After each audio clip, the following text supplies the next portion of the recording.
Pour ce deuxième appel d'offres, 2 groupes seulement déposent une candidature pour le site du Tréport. Un consortium porté par GDF Suez qui est sur les rangs depuis des années, mais aussi un autre conduit par EDF. Une nouvelle donne qui ne change pas sur le fond l'opposition des pêcheurs. Aucun autre projet éolien en mer en France n'a suscité autant d'opposition de la part des professionnels. Ils estiment qu'il s'agit d'un territoire de pêche essentiel, une zone de frayère.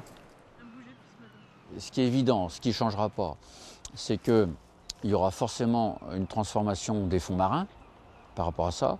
Donc un problème par rapport aux différents gisements que nous avons dans cette zone-là, qui sont des gisements de coquilles Saint-Jacques, des gisements de pétoncle, des gisements d'amandes, des gisements de théline. Au cours des derniers mois, les pêcheurs ont eu de nombreux contacts avec les 2 opérateurs. L'État a demandé dans le cahier des charges de l'appel d'offres de prendre en compte les activités préexistantes. Des négociations, des discussions, les pêcheurs ne peuvent rien en dévoiler. Ils ont signé des clauses de confidentialité. Des indemnités ont été promises mais ne remplaceront pas l'honneur de gagner son pain et l'abandon durable d'une zone précieuse. 20 ans ou 25 ans ou peut-être même 50 ans d'activité, ça va détruire le monde de la pêche et ça va détruire la filière et ça va détruire le savoir aussi. Le savoir qu'on se transmet entre générations. Ce qui a changé aussi, c'est la naissance du parc naturel marin. La zone éolienne est au sud de la côte Picarde, à 15 km du littoral. Elle est en partie comprise dans le périmètre du parc naturel.